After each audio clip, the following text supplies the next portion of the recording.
اعوذ باللہ من الشیطان الرجیم، بسم اللہ الرحمن الرحیم۔ السلام علیکم ورحمۃ اللہ وبرکاتہ۔ ہمارے پیارے نبی صلی اللہ علیہ وآلہ وسلم ملک عرب میں پیدا ہوئے۔ اسی سرزمین پر پہلے بھی انبیاء کرام مبعوث ہوتے رہے۔ ہر نبی نے اپنے زمانے اور حالات کے مطابق شریعت کی باتیں بتائیں، لوگوں کو اللہ کی طرف بلایا اور نیکی کی دعوت دی، برائی سے روکا۔ آخر میں ہمارے پیارے نبی حضرت محمد مصطفیٰ صلی اللہ علیہ وآلہ وسلم مبعوث ہوئے۔ آپ نے بھی وہی تعلیم دی جو سابقہ نبیوں نے دی۔ ہمارے پیارے نبی صلی اللہ علیہ وآلہ وسلم 12 ربیع الاول بروز پیر صبح صادق کے وقت مکہ معظمہ میں پیدا ہوئے۔ آپ کا نام محمد رکھا گیا۔ ایسا نام عرب میں کسی نے نہیں رکھا۔ آپ صلی اللہ علیہ وآلہ وسلم جس زمانے میں پیدا ہوئے اسے عام الفیل بھی کہا جاتا ہے۔ فیل کے معنی ہاتھی کے ہیں۔ یمن کا بادشاہ ابرہہ کعبہ پر حملہ کرنے کی غرض سے آیا تھا۔ فوج کے سپاہی ہاتھیوں پر سوار تھے۔ ابرہہ کا مقابلہ کسی نے نہیں کیا۔ خدا کا کرشمہ دیکھیے کہ اللہ نے ابرہہ کو پسپا کر دیا۔ اس کے بہت سے سپاہی ہلاک ہوئے۔ عرب میں دستور تھا کہ بچہ پیدا ہوتے ہی دایا کے حوالے کر دیا جاتا۔ وہ اپنے گاؤں لے جا کر پرورش کرتی۔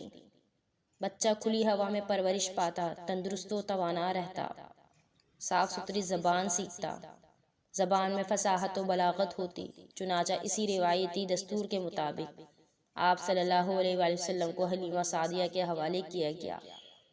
جب آپ کی عمر 6 سال کی ہوئی تو حلیمہ سعدیہ آپ صلی اللہ علیہ وآلہ وسلم کو حضرت آمنہ رضی اللہ تعالیٰ عنہ کے پاس لے آئیں۔ کچھ عرصے بعد حضرت آمنہ کا انتقال ہو گیا۔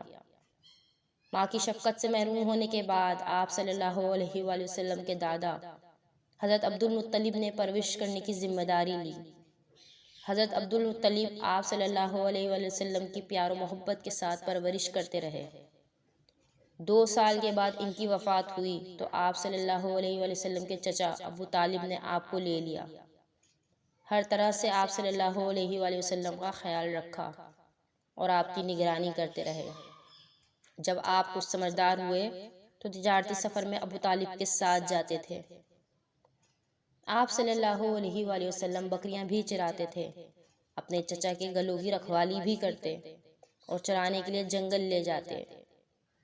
آپ نے اپنے چچا کے طالب کے ہمراہ کئی تجارتی سفر کیے اور خرید و فروخت کے طریقے سیکھے۔ سفر کے دوران بہت سے لوگوں سے ملاقات ہوئی۔ آپ صلی اللہ علیہ وآلہ وسلم اکثر ملک شام جایا کرتے۔ مکہ میں ایک خاتون رہتی تھیں، ان کا نام ختیجہ تھا۔ عورت تو تھیں لیکن باصلاحیت بھی تھیں۔ وہ تجارت بھی کرتی تھیں اور اپنا مال ملک شام بھیجتی تھیں۔ حضرت ختیجہ آپ صلی اللہ علیہ وآلہ وسلم کے بارے میں اکثر سنا کرتی تھیں کہ آپ ایک کامیاب تاجر ہیں، اور آپ صلی اللہ علیہ وسلم کی اعلیٰ صفات اور حسن اخلاق سے بھی واقف تھیں۔ لوگوں کی زبان سے یہ کہتے سنا کہ آپ صادق اور امین ہیں اور لوگوں پر رحم کرتے ہیں۔ حضرت ختیجہ رضی اللہ تعالیٰ عنہ دل میں کہنے لگیں کہ ایسے سچے آدمی سے ملنا چاہیے، شاید وہ کاروبار میں مدد کر سکیں۔ انہوں نے آپ صلی اللہ علیہ وآلہ وسلم کو پیغام بھیجا۔ حضور صلی اللہ علیہ وآلہ وسلم بی بی ختیجہ کے گھر پہنچے۔ بی بی ختیجہ نے حضور سے عرض کی کہ آپ تجارتی مال لے جا کر فروخت کریں، مجھے آپ صلی اللہ علیہ وآلہ وسلم جیسے شخص کی ضرورت ہے۔ حضور نے اس پیشکش کو قبول کر لیا۔ چنانچہ تجارتی مال لے کر شام جانے کے لیے تیار ہو گئے۔ حضرت ختیجہ نے اپنا غلام میسرہ آپ صلی اللہ علیہ وآلہ وسلم کی خدمت کے لیے ہمراہ کر دیا۔ قافلہ روانہ ہوا۔ آپ ملک شام کی طرف جا رہے تھے تو راستے میں بصرہ کے قریب ایک یہودی عالم ربی رہتا تھا۔